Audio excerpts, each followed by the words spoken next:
jelema nu mere moal kudu susah sakitu jelema nu mere moal kudu susah tancepkeun ka jero hate tanamkan di jero hate lakeun di jero hate jeung kudu daek bura beres salila hirup sebab ieu dunia teh bakal ditinggalkeun nu mere moal miskin moal susah ku sebab mere eta bae ti guru kula dipraktekeun ku urang dinya boga seetik bikin Masya Allah muyah mayah berkah wa taqdilana biha jami'a ma natlubuhu minal hajat wa tarfa'una biha indaka ala darajat asal yakin modalnya yakin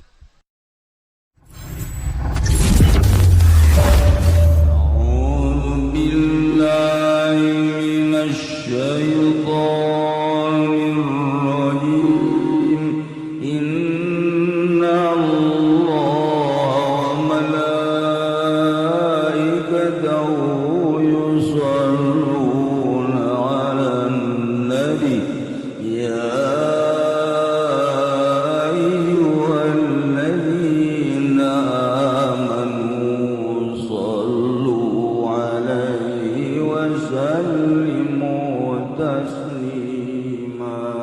Assalamualaikum warahmatullahi wabarakatuh.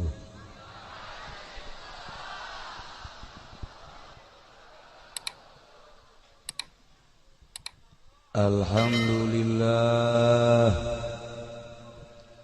wassalatu wassalamu ala rasulillah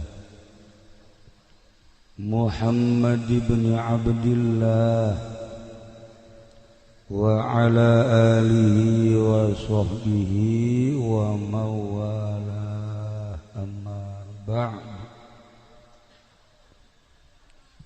faqala Allah ta'ala fil Qur'anil Karim wa huwa asdaqul qailin أعوذ بالله من الشيطان الرجيم وذكر فإن ذكرى تنفع المؤمنين الآية langkung tipayun urang sami-sami nyanggakeun puja sinareng puji ka Gusti Allah anu Maha Suci muparantos masihan tina rupa-rupa nikmat ka urang sadayana terutama nikmat anu kacida pisan ageungna nyaeta nikmat iman sinareng Islam. Sholawat sinareng salam mugia dilimpahkeun ka junjunan alam Kangjeng Nabi urang Kangjeng Nabi Muhammad sallallahu alaihi wasallam katut ka para kaluargina oge ka para sahabat-sahabatna rauh para tabi'in atba' tabi'in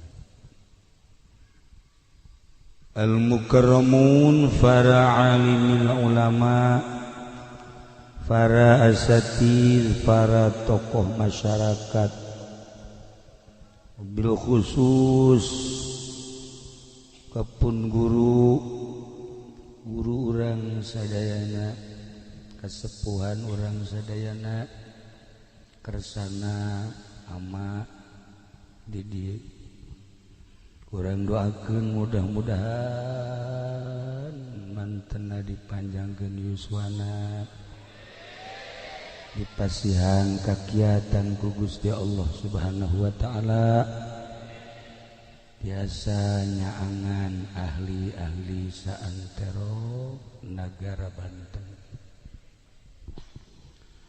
oge kakersana Kiai Haji Daud Kiai Haji Badru Kiai anu sanesna anu alhamdulillah katingali ku simkuring ku urang sadayana nu sakitu seueurna.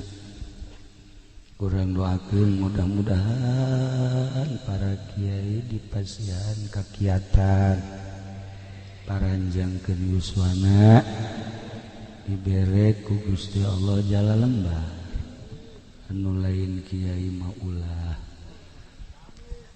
teu oge ka kiai anu ti Tangerang alhamdulillah aya Kiai Ato, aya Kiai Udi, Kiai Haji Hamid, terutama Kiai anu tos maklum di planet, alhamdulillah di luar planet dunia terkenal. Sebab di kalangan setan terkenal.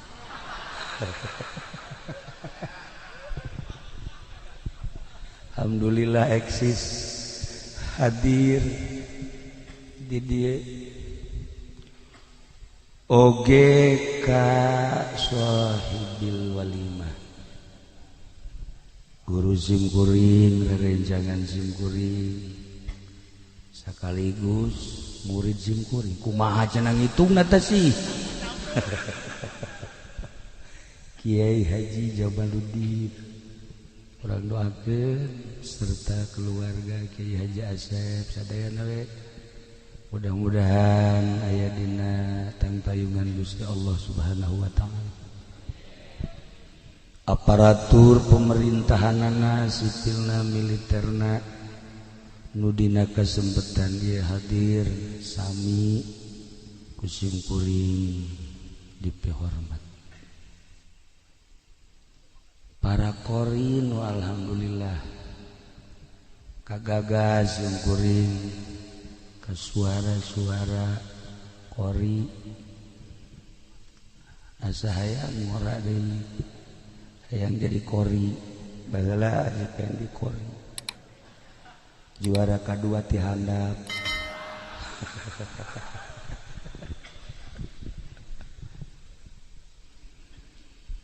kalayan inayah ti Gusti Allah alhamdulillah khususna simkuring umumna urang sadayana dina wengi ieu tos aya catetanana kedah kempel di dieu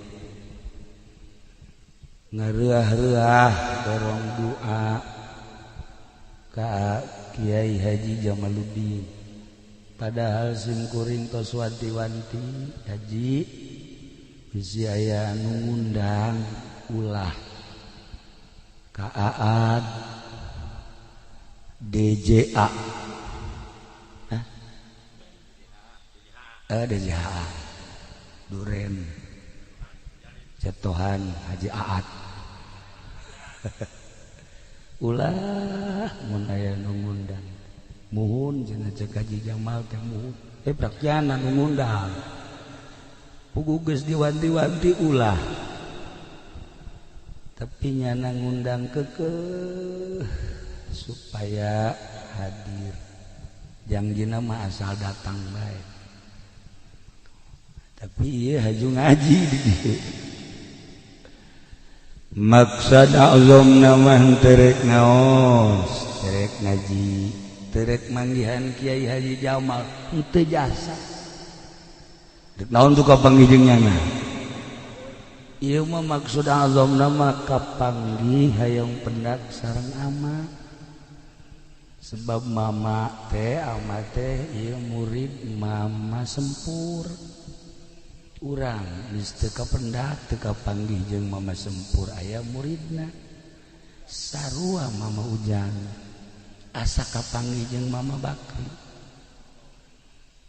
tuh rubadak ge langsung dari simkuring teh soal cukup sakitu ge padahal mah tadi derek balik dan kulantaran can dahar aju dahar heula nah geus dahar aju ngaji padahal mah cukup pendak sareng mama Ujang oge sebab eta nu dimaksudna tapi barang ningali di dia Masya Allah seueur jalmi loba jelema kadaleuna masih jelema wallahu a'lam. Kadang-kadang aya anu kasep beungeutna hatena jore aya anu beungeutna jore hatena jore deh eueuh pupurieun tah mah sieu modelna tah mah.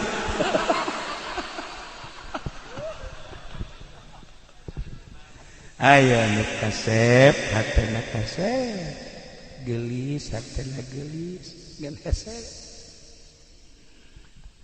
Mudah-mudahan urang kujara di santri terus urang ngaraji urang tawadu di payeunan Gusti sakieu ayana beungeut mah teu jadi ukuran sapira di dunia tapi hate hayang pisan bersih bening meureun nu mantak ngararaji teh hayang bersih hate supaya ulah wau jeung bupati supaya ulah wau jeung kapolres ulah wau jeung kapolda poe kate wau jeung kitu beneran wallahi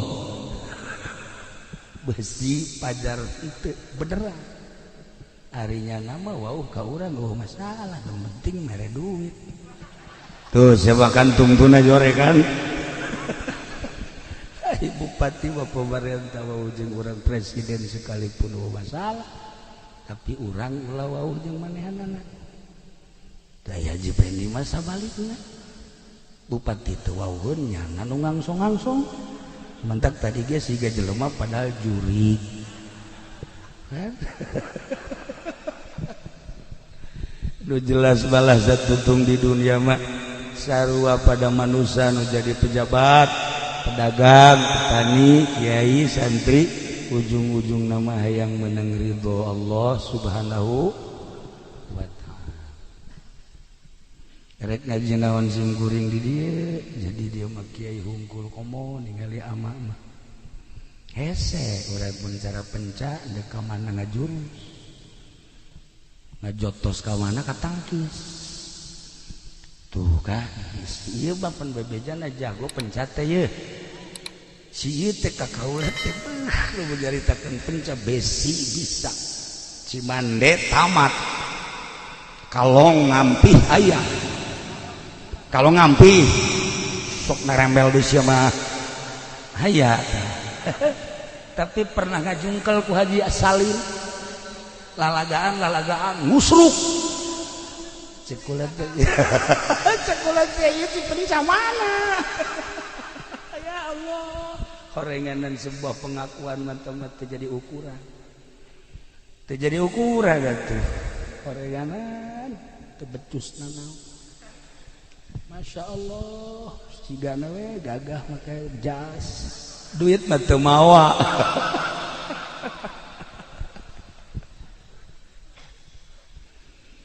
para jamaah kaum muslimin wal muslimat rahimakumullah dunia teh aya 5 benua Asia Amerika Eropa Australia gede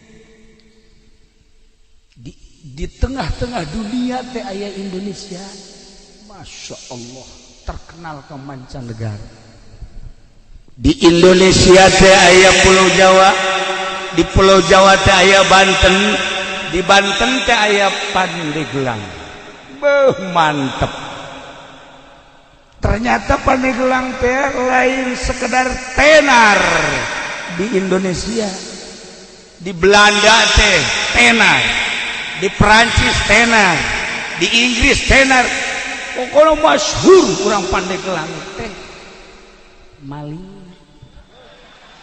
tenar bisaan urang Pandeglang maling naon cenah kiai maling daging aya mencit kebo urang Pandeglang makan terkenal nu mencit kebo di Mekah teh nu mencit munding mencit sapi urang Pandeglang urang Arab ge bingung nu kuduna 2 kintal kok jadi sakintal eta lah hebatna urang Pandeglang Masya Allah maling ge ka Mekah di Mekah ge maling terus pohara. Masya Allah. Ayo ditanya, kenapa saya maling deh? Udah deket Baitullah babari istighfar. Tolong benernya.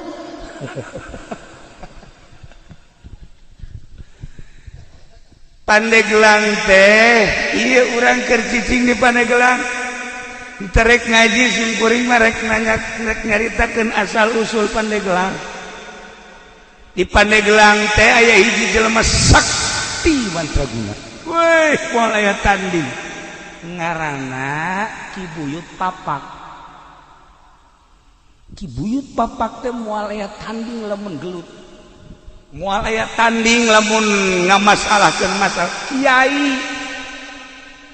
Kakiaian aya di manehanana, kajawaraan aya di manehanana. Ki Buyut Papak teh boga kaistimewaanana mun dibeulem teu teurat. Hei, urang Pandeglang mana mantap Ki Jamal ulah sambarangan eta. Oke, beres acara urang beulem coba. Moal teurat lah. Moal pati-pati atunya nanti. Ya Allah, nah Ki Buyut Papak teh seorang manusia, orang Pandeglang saktina luar biasa. Kabelah dia eueuh tanding, masalah eueuh tanding, gelut eueuh tanding segala rupa, boga kamonesan, nyana leuleukeunna, nyieun geulang. Tapi nyieun geulangna lain cara zaman kiwari. Belum, sanggeus tadi belum diketrokanana make leungeun. Yehe, urang Pandeglang mah tulas sambarang. Make leungeun di luhur batu. Eta sanggeus tadi belum ditakolan dibentukeun geulang. Dibentukeun geulang. Sanggeus dipek-prekan. Ternyata ieu teh horenganan kudu dikacaikeun. Batu nu eta kumanehanana disimpenna di hiji tempat ngaran tempatna eta di Kabayan Cikole. Ayalah kuari disebut Batu Ngamprak. Neangan tempat jang nguluikeun lalakon. Aya di Cikolakeun Cikole di naon kitu ngaranna Kabayan keneh. Ngan Kabayan Citaman. Aya cai di dinya mah. Dibeulem, dibentukeun make leungeun dipek-prekan, teu kuateun batuna, maka disebut batu beulah. Kula mah asal ngadengin nu beulah muring kak bulu. Teu maksudna. Terus mah dehem. Mana bae sia mah kolot-kolot. Tah kuari teh aya batu beulah di Citaman, Kabayan Citaman. Masya Allah, di dinyala dibentukeun rapi, jadilah gelang. Maka ngieuna disebut pande, mande, gelangna gelang. Zaman harita langsung anjeunna lapor ka Syekh Maulana Hasanuddin diiring ku 5 jelema. Syekh Maulana Hasanuddin almarhum al-maghfurlah Qudisa sirruh, ya Allah ya Rabbi, kaget. Seorang Pandeglang, kampung anu luar biasa, bahkan lain sekedar kampung, leuweung meleg-meleg. Bisa jijieuna nu sakieu hebatna diterima dengan 12 tangan ku Syekh Maulana Hasanuddin. Sageus teh diterima teu meunang balik deui, eta Buyut Papak teh diangkat jadi penasehat keraton. Jadi boga sejarah lain lalagaan, maka Pandeglang teh disebutna Panegelang. Lantaran zaman harita mah masih kena aya Belanda dilempengkeun Pandeglang. Sebab baheula Belanda mah loba pandendres, pande dan lain-lain sebagainya. Nah, iyalah asal usul Pandeglang. Cik sakaol mah lain kitu. Syarif Hidayatullah teh nyerang Banten, babat Banten nu dititik beratkeun ka Syekh Maulana Hasanuddin pada tahun 1525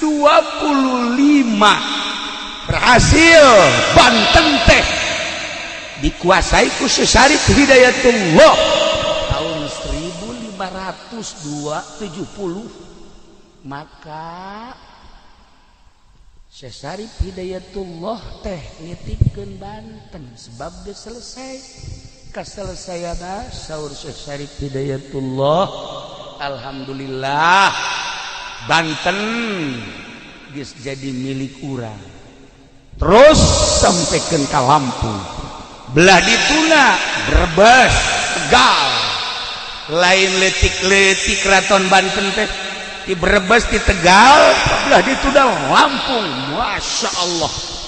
Pajajaran teh ieu teh beunang ku Banten. Maka cek Syekh Syarif Hidayatullah ieu ngaranna Peni Gelang. Peni teh nyambung, gelang teh gelang nyambung gelang bahasa kinayah. Maksudnya nyambunglah perpolitikan, nyambunglah perekonomian, dibangunlah ku Syekh Syarif Hidayatullah perpolitikan atas nama Banten jeung perekonomianana. Maka Banten teh boga Pandeglang lain letik-letik sejarah. Hebat Pandeglang teh, mantap bangga orang jadi orang Pandeglang. Boga sejarah dibaca lain sekedar ku orang Serang, lain sekedar ku orang Banten, dibaca di Belanda, dibaca di Jerman, dibaca di Perancis, dibaca di Inggris. Pandeglang teh sejarah internasional dengan nama Pandeglang seperti itu. Wah, Pandeglang. Tapi cekaruhna lain kitu Pandeglang teh. Pandeglang teh sawarehna nyebutkeun ieu teh maksudna dedeleuan anu jelas. Bahasa dedeleuan anu jelas teh negla. Di Pandeglang teh aya hiji lembur ngaranna eta Sanghyang Herang. Sanghyang Herang kudu ka amat menyebutkeunana. Nanya bangsa ke modal kos kitu momal nyaho cenah tuh. Di mana lembur Sanghyang Herang teh? Di dinya teh aya batu, daerahna rada pasir. Di mana? Herang. Sanghyang Herang. Itu nyaho jepes ya. Itu sejarah sih bakal ditembak orang Prancis ya. Di mana? Ya, Sanghyang Herang. Di dinya teh rada pasir. Di dinya aya batu gede, batu teh diesian ku 4 jelema, juruna teh lamun urang kadinya negla katempo ke arah utara, ke arah barat, ke arah selatan, timur, maka disebutna negla. Siapa lamun hayang negla dedeleuan tah ka Sanghyang Herang. Luar biasa. Maka kolot nyebutna tuh di Paneglaan. Mun hayang neuleuh ka mana-mana tuh Paneglaan. Nah eta teh bahasa karuhun. Sanghyang Herangna bahasa karuhun, peninggalan karuhun. Haju bahasana ge tuh Paneglaan cek karuhun. Geus Paneglaan teh dilempengkeun jadi Pandeglang. Tilu sia mangajina.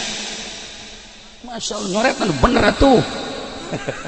Tuh kan, iyalah Pandeglang, masya Allah. Iya sejarah lain sekadar dibaca di Indonesia, tapi dunia, masya Allah, masih kena ya riwayat-riwayat tentang wajah tasmiyah Pandeglang. Cuman nu dua deui dianggap dhaif, nu tilu eta mah mu'tamad. Ente coba ke perpustakaan Belanda bakal aya. Mun kukura dibacakeun bahasa Belandana ente kaget. Aya bahasa Inggrisnya pasti kaget. Moal aja aing bahasa Inggris teh nu nyaho mah ngan I love you doang. Iyalah Pandeglang. Eta sakadar wajah tasmiyah istimewa.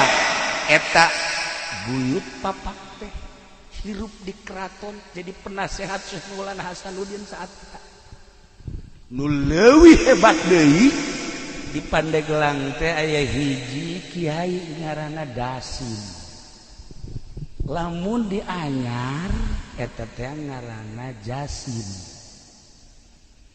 baheula teh Anyar teh lain Anyar eta teh Sudi Mampir baheula teh disebutna Anyar teh Sudi Mampir ketika Herman Danles ngebangun jalan disebut Anyar Panarukan setelah selesai jalan urang dinya teh nyebutna Anyar jalan Anyar buatan Danles nah ieu teh katelah bae orenganan eta teh bahasa Anyar teh di zaman Danles jadi kuari kasebut teh Anyar cek sakaum lain kitu aya hiji jelema ngaranna Kiai Jasim Kiai Jasim teh menguasai ilmu zahir batin gawena ngan sakadar ngalalauk ka laut boga guru mursyid sageusna meniti dengan sulukna jadilah manehana seorang manusia nu berderajat hiji titip guru mursyidna ngan sakieu hiji doang cek guru mursyidna jelema nu mere moal kudu susah sakitu jelema nu mere moal kudu susah tancepkeun ka jero hate tanamkan di jero hate lakeun di jero hate jeung kudu daek bura beres salila hirup sebab ieu dunia teh bakal ditinggalkeun geus lamun ku urang dibikeunan engke bakal kapagih jaga di akhirat nya cak guruna teh jelema anu mere moal jadi susah moal susah ku mere akhirna manehanana ibadah di Anyar keur carita Anyar heula ibadahna nya nama lain sekedar di darat di mana beres ngaji ka laut di laut jangkar dikahandapkeun mancing ongkoh ngajaring ongkoh tapi salat ge di luhur parahu terus bae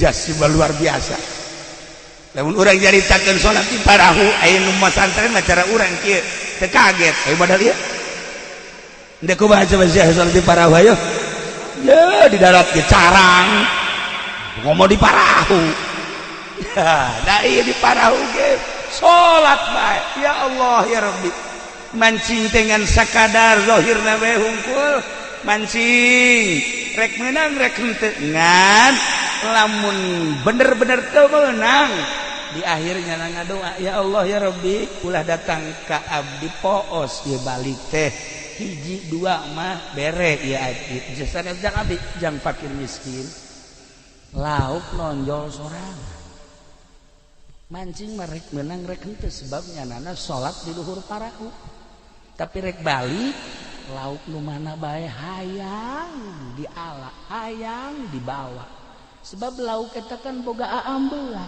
saha ieu nu mancing saha ieu nu di luhur parahu pasti ieu aing teh digunakeun mangfaat disodakohkeun didahar ku balerea haju dipake ibadah lauk ge hayangin kula kamari mancing jeung ieu ya beneran mah alal hak mancing Masya Allah barang mancing mulung gede sageus meunang suraknya ragag deui lauk emas anu kira-kira 5 kilo teh ragag deui nya kieu bae nanya ka kaula kiai kok ragag deui atuh lauk teh boga aambean tolol atuh nyahoun nya ge aduh teh sambarangan lauk teh waliullah mah lamun mancing lauk rabeng solihin lamun ka laut lauk teh hayang dibawa si ieu mah lauk nu geus aya ge gocobok indih ya Allah ya Rabbi kuna asna-asna teh ngirup ngaji sholawat atuh maca sholawat tailah karena Jasim satu ketika di Jasim asal maghrib memeh maghrib keluar dina laut maksudna geussan mancingna sebabnya jadi imam maghrib satu ketika ieu aya angin henteu bisa mendarat di laut bae. Masyaallah Gusti abdi teh imam di masjid teh di darat teh lamun eueuh abdi meureun jelema teh paburia ya Allah ya Rabb sementara angin terus bae niup teu bisa mendarat. Terserah Gusti abdi mah sebab abdi mah ieu teh diparentah ku Gusti ka modelanana Ki Jasim di masjid ngimaman aya di laut aya. Deuh urang bisa kitu nyandung urang. Geus ya pokona mah moal kanyahoan ku nu kolot. Di nu kolot aya di nu gora terus. Haji Agus ka kula minta jampena kae heula Gus. Tenang heula nu kos kitu mau malah diturunkeun. Tuh ya ieu Jasim. Luar biasa Jasim Masya Allah.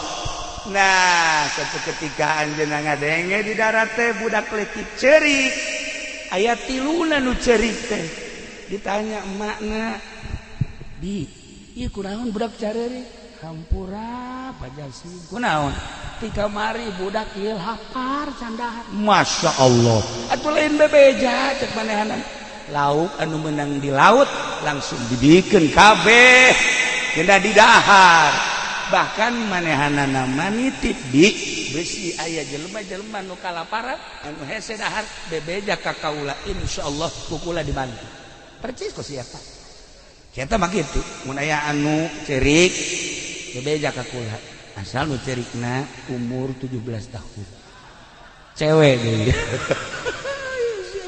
bengkol baju mah heran aing mah sairlah Jasim. Akhirnya Ki Jasim teh terkenal di daerah anyar teh baheula mah sudi mampir keneh ditaluturkeun ku urang dinya boga elmuna naon sih Pak Jasim Kiai Jasim hiji beti guru nu mere moal miskin moal susah ku sebab mere eta beti guru kula dipraktekeun ku urang dinya boga saeutik bikeun Masya Allah muyah mayah berkah asal yakin modalnya yakin ieu kan nu hese ge yakin oh lu urang menceritakeun keyakinan hesena lain lalaga datang ka segede kieu urang can boga keyakinan keneh bae sebab lamun hudang peuting culak cileuk bae beusi ayam momonon si aya pocong eta karana teu boga keyakinan kos kitu tah. Ya, urang mah kana rezeki bae hampir teu yakin padahal Allah ngajelaskeun dina Al-Qur'an tapi teu daek yakin masih kene meronta kene tah ieu lah Jasim ditaluturkeun ku urang dinya berarti ngamuridkeun ilmu nu dipraktekeunana jelema mere moal miskin nu mere moal susah sakitu bae akhirna muridna loba geus loba muridna nyana ka Mekah berangkat balik ke Mekah Masya Allah ingin masjid di Anyar tah masjid nu pertama ngabangun di Anyar eta ngaranna Jasim mantap besi aya jalan Haji Jasim kuari geus apal dong besi ente ka Anyar ieu teh aya jalan Buyut Jasim eta manehanan nah eta Jasim teh lantaran ngabangun masjid urang dinya nyebutna Anyar Masjid Anyar nu tadina ngaranna sudi mampir kuari ngaranna Anyar hiji sababna jalan menang denles nomor kedua sababna menang Abuya Jasim nu indah deui Dasim mah di Pandeglang kehebatan Dasim ibadahna nya nama di leuweung bae naik ke tangkal kayu sholat di luhur tangkal kayu wih hebat jasa ngadengena mah urang ngeunaheun si ieu ge sok naik ke tangkal buah batur deh beak kabeh naik tangkal kalapa beak buah beak entek si ieu mah kos kitu beungeut kucem kadeulna ieu Dasim istimewa ibadahna zahiran wa batinan mantak di Pandeglang mah istimewa sebenarnya mah Kiai Zohir Ambalaya Kiai Batin ge loba Kiai Zohiron wa Batinan Ambalaya Pandeglang baheula mah urang Tangerang urang Bogor urang Sukabumi urang Cianjur masantren teh lamun encan ka Pandeglang can anggus sebab di Pandeglang mah loba ulama zahir batin pokoknya hebat bae Kidasi mah sebab manehana mah nyandung opat lamun ka mamanga ieu pamajikanana ngabring opat 3.000 dana babageur lamun nu ieu ngalahirkeun ditungguan ku nu tiluan lamun anu kadua ngalahirkeun nu tiluan ieu nungguan ngaropean masyaallah mang nyangungkeun mang nyesehkeun dongengna bae urang resep kitu teh bisa mah henteu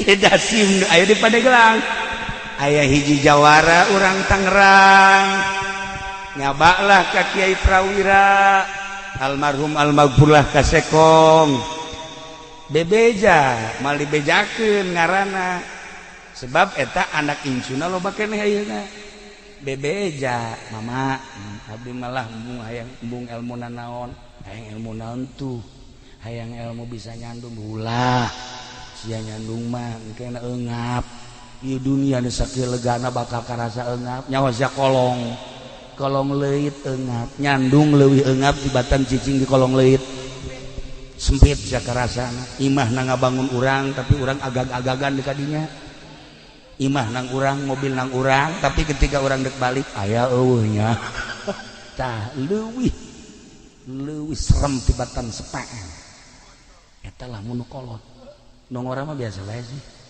indah bae maung leuwih tibatan maung nu kolot lamun geus manyun bae ge waduh hareuda komo lamun jejebris waduh jantung murang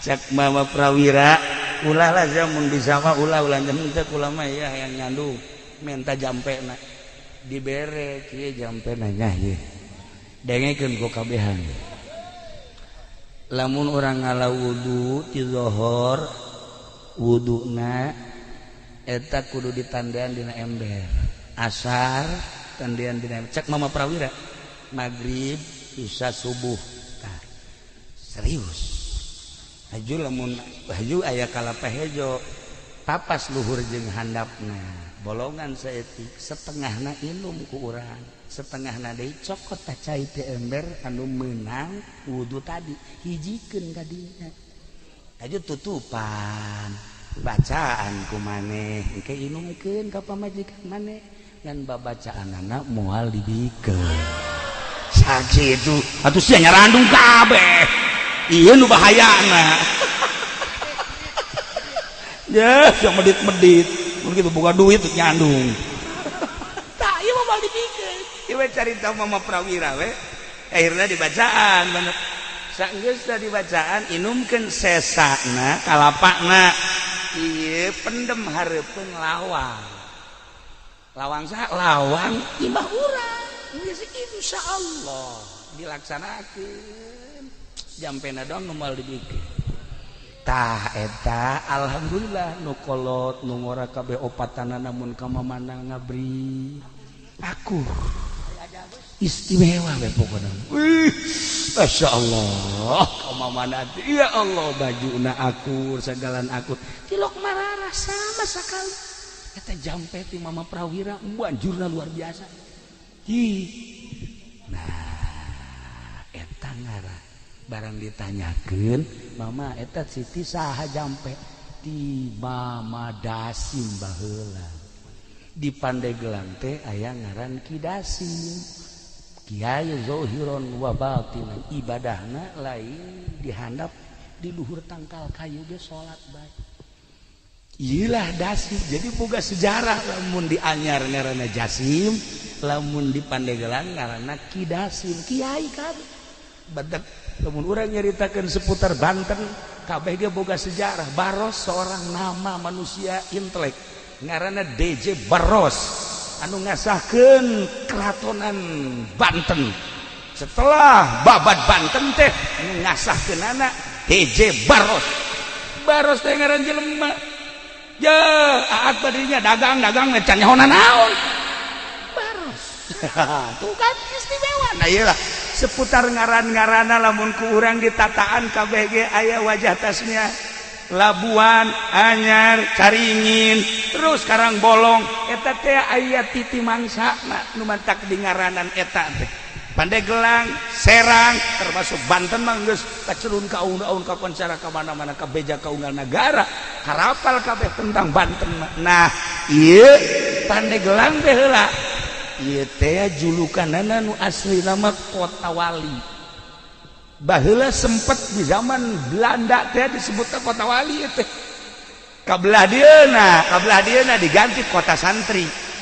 Kabelah dieuna diganti Serabi Mekah zaman Pak Harto. Kabelah dieuna kuari. Masya Allah, segala rupa aya di Pandeglang. Segala rupa aya di Pandeglang geus pokona mah hese nyaritakeunana. Begal urang Pandeglang. Pamalih urang Pandeglang, tukang nyandung teu bener urang Pandeglang.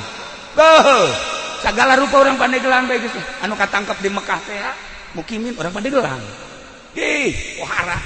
Tapi ulahna leuh kituna sejarah kiai-kiai jebolan Pandeglang. Masya Allah. Mantak urang bangga di Pandeglang. Aya Ki Bustomi, aya Abuya Cidahu, kuari senyit. Kiai Mupasir, Mama Ujang di dieu. Deuk ka mana di neangan ilmu teu kudu jauh-jauh. Beakeun ta ilmu Mama Ujang ujianana moal beak datang ka irah gitu tuh Mama gitu kan Ki Mupasir ente mun hayang zuhud ka ditu kalau urang ka ditu belajar ka ditu ulah dahar ulah nginumna saeutik bae si ieu sapoe kuat dua poe pat tilu poe geus kieu bae tah iya mabok zuhud cenah ya Allah ya Rabbi. Udah gue tinggal bangga na bae ngadenge. Masya Allah kuat amat, itu hebat amat, kiai anu hebat amat. Dan mantap kula mah tanpa sepengetahuan kiai-kiai anu bersangkutan.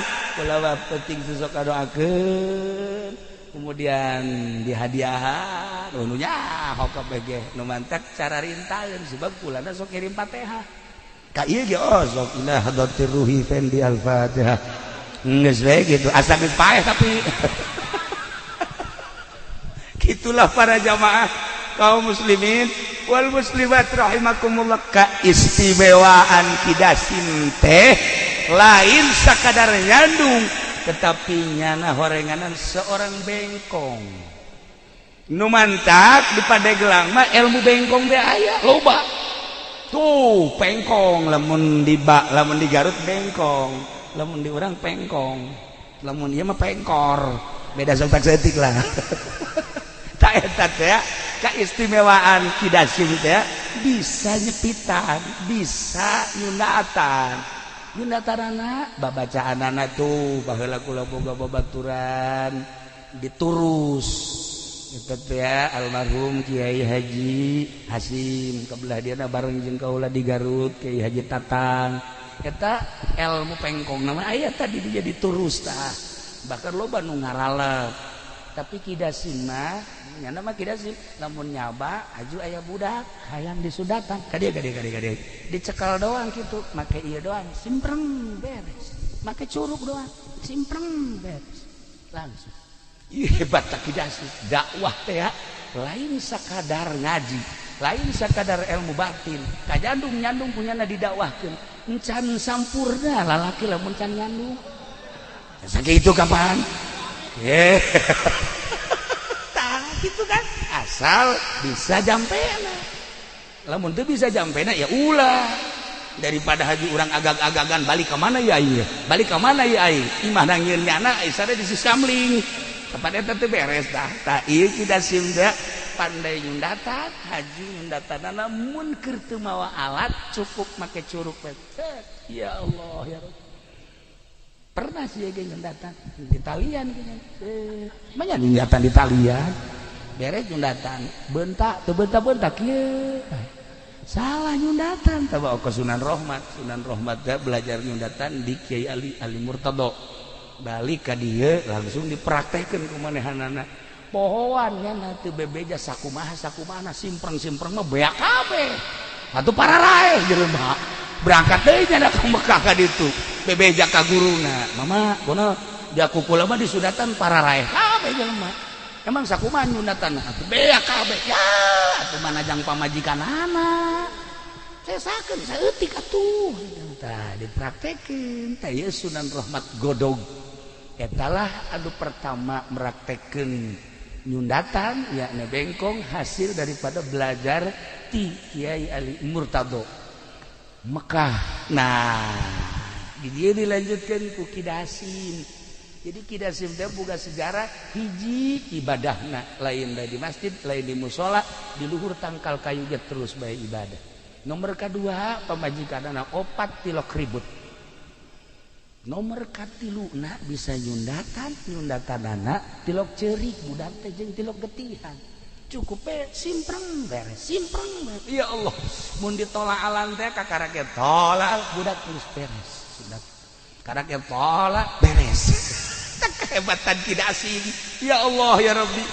Luar biasa. Pandeglang teh boga sejarah istimewa.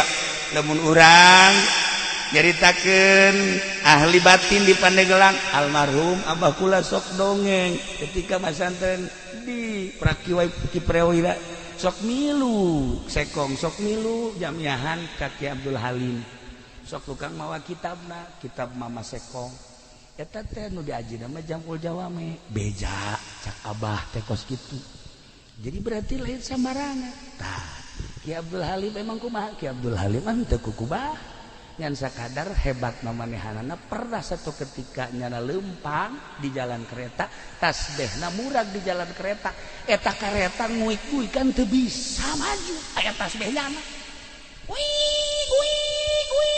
eta masinis kaget ieu aya naon ieu teu bisa maju barang ditempo aya tasbeh sieunun kabeh nyekel tasbeh eta sieunun nyekel tasbeh eta barang ditingali nu wanieun ieu tasbeh tadi nu liwat mah Kiai Abdul Halim kadinya teh digerokeun bae ya ki oh bener cenah terus we ditingali heuh ieu tasbeh kula dicokot kareta maju deui coba tasbeh sia coba aya nyaho ya Allah ya Rabbi da ieu para jamaah kaum muslimin wal muslimat rahimakumullah kitu rek nyaritakeun ngaji sim geuring mah lantaran izin ka kiai-kiai di dieu wirang ka ama cacak-cacak ama masih kuring ya insyaallah meureun hiji hadis dua hadis mah aya nu apal ngan kulantaran deui aya ama taaduban ka ama embung lah maningan dongeng seputar eta bae mun ku urang dicaritakeun ti mimiti babad Bantenna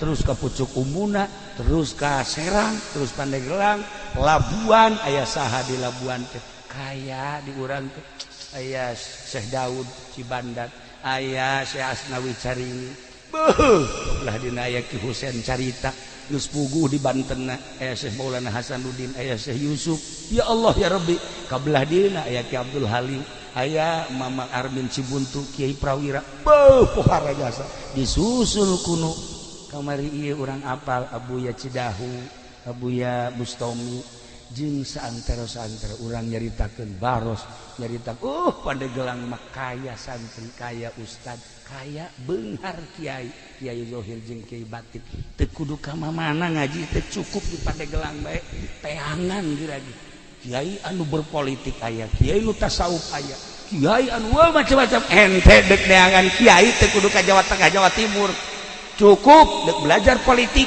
aya di Pandeglang Banten dek belajar ekonomi kiai anu dagang ambal ayah geus teh nyaho kaler kidul haram halal geus teh kiai eta teh ambal ayah wari tah masa kiai boga showroom kiai boga showroom HP showroom mobil pada teh urusanna jeung bang ai bang teh lamun ku urang dibaca kitab dakepan mengandung riba di ditu da teh urang mun carita moal dibacakeun izin ka ama nang dijelasna mah seperti eta eueuh masalah eta teh seni variasi. Jadi di Pandeglang teh kiai anu tasawuf loba, kiai anu zohir bae loba, kiai anu zohir batin ambalaya, kiai anu berpolitik loba, kiai anu berekonomi loba, kiai anu berbudaya ge ambalaya.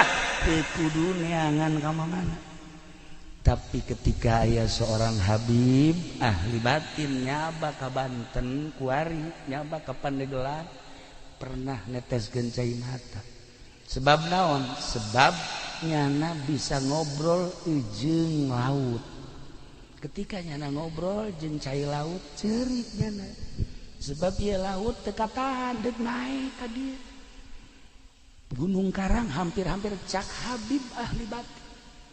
Nuku kula kuari karandapan Habib hiji Habib Lutfi, 2 Habib Umar, 3 Habib Japat, Habib Sehan, eta bangsa Habib-habib nu waduh Aredan.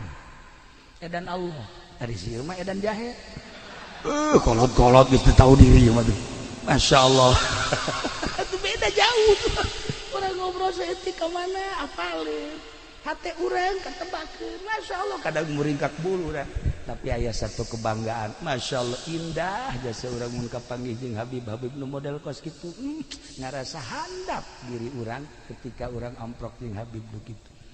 Para jamaah kaum muslimin wal muslimat rahimakumullah, ialah cerita seputar Pandeglang, seputar Kiai. Ingat di Pandeglang aya 2 hiji Dasim di daerah dia, 2 Jasim di daerah anyar.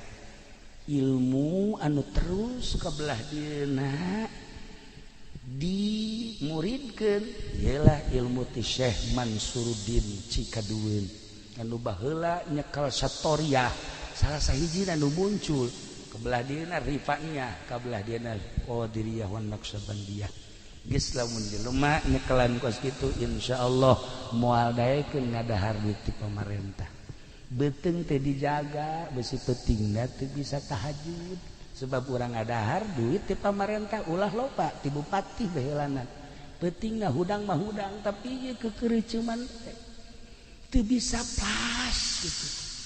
Eta hese tadek dobatanana kos kitu ieu mah urang ngobrol pada santrina bae supaya urang ulah daek ngadahar duit bupati aya leutik mah. Tuh kan sama katara ku aing hayang kan ja. Doh ngantek ieu kadaleuna eueuh sinaran eta leleb teuing. Itulah para jamaah kaum muslimin wal muslimat rahimakumullah. Moal dilanjutkeun cerita-cerita selanjutnya jeung ngajina ge. Geus teu kudu make hadis jeung Al-Qur'an, cukup cerita seputar Pandeglang. Jang cecekelan urang besi aya nu can apal wajah tasmiyati ti mangsa tentang Pandeglang.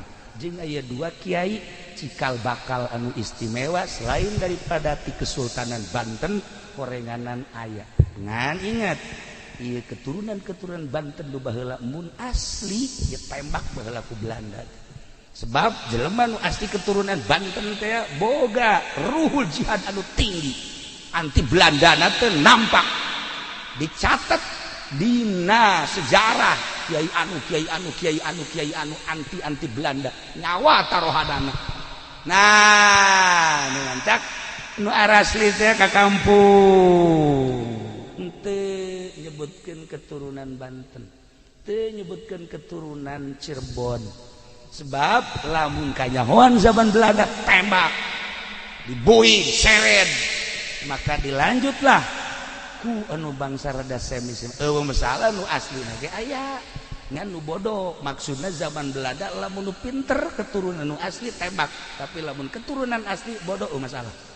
Sebab naon moal aya jihadan. Sebab jihad ge moal didaregekeun. Nu hebat eta kan jelema na keturunanna istimewa, kemudian ruhul jihadna pasti tinggi, pinter. Ngomong sakecap dua kecap ditaluturkeun ku jelema perang teh ya. Ieu teh kumaha pemimpin. Urang lamun nyaritakeun baheula masyaallah Ki Amar Khatib terus ka belah ditu da sejarah-sejarah Banten. Urang teh tergugah hati. Terus di Banten mah moal eureun. Kuari Belanda teh nu paling ditingali sa Indonesia hanya 3. 1 Banten, nomor kedua Makassar, nomor katilu Madura. 3 daerah eta mah geus bae orang Belanda per detik ieu masih kena naliti. Banten, Makassar, Madura. 3 eta mah geus lain lalagaan geus. Masyaallah. Sebab lawan aya andil orang Makassar di Banten. Aya andil orang Banten di Makassar, aya andil orang Banten di Madura, aya andil orang Jawa Timur bukan Madura Jawa Timur di Banten. Nu 3 eta mah persatuanana luar biasa. Nu mantak menang ge babat Banten dibantulah ku orang-orang tersebut. Maka sampai ayeuna orang-orang Belanda, Inggris, Prancis neliti saha nu bergerak di Banten. Siapa orangnya? Saha nu bergerak di Jawa Timur? Siapa orangnya? Saha nu bergerak di Makassar? Saha jelemana? sampai ayeuna masih kena diteliti keneh bae. Itulah para jamaah kaum muslimin wal muslimat rahimakumullah, simkuring ngarasa bingah biasanya baka dieu ngareurah ilqaul surur ka rencangan simkuring ieu teh kusebab Kiai Haji Jamal sok datang dari itu malam Salasa obrol-obrol di ditu teh ai pas ka dieu kula mikiran eta si lamun balik sedeket eureun ngaji teh jam 12 atau jam 1. Eta mun balik ka dieu jam sabaraha eta di Jamal eta moal bisa sosonoan meureun malam Salasanya. Tah ieu lah para jamaah jadi artinya jadi akrab lah teu aya jarak antara simkuring jeung Ki Jamal.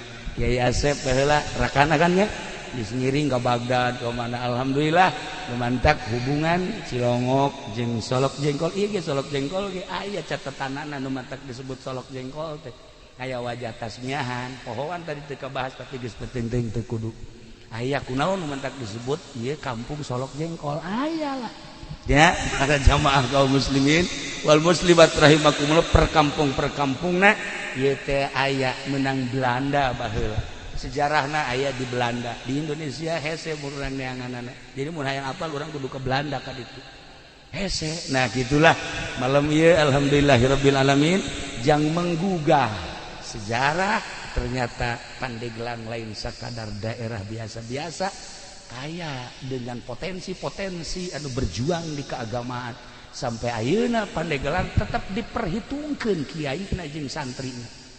Ulah dikira Pandeglang lamun geus turun we ka Jakarta. Wah, urang Jakarta sarieun. Beak sapi beak, pasar beak urang Pandeglang. Itulah ya. Jadi malam ieu sakadar membuka supaya tergugah hati urang-urang Pandeglang supaya neruskeun sepak terjang leluhur urang, sepak terjang karuhun-karuhun urang anu ibadahna mun ditataan kiai-kiai aya catatanana. Di Labuan aya kiai sabaraha kiai nu hebat, di Anyar sabaraha, Caringin aya sabaraha, terus ke belah dieu ka Serang aya sabaraha, Pandeglang aya sabaraha. Wah, istimewa nu panglobana di Pandeglang di dieu. Gitulah seputar tentang Pandeglang. Hatunan kitu garada simkuring hapunten tina samudaya kalepatan sareng kakiranganana urang doakeun ama mudah-mudahan dibere kakiatan ku Gusti Allah. Kiai Jamal sekeluarga mudah-mudahan dipasihan kanugrahan ku Gusti Allah. Kitu keneh keluargana Kiai Asep jeung sajabana sadayana mudah-mudahan aya dina rahmat Allah Subhanahu wa taala.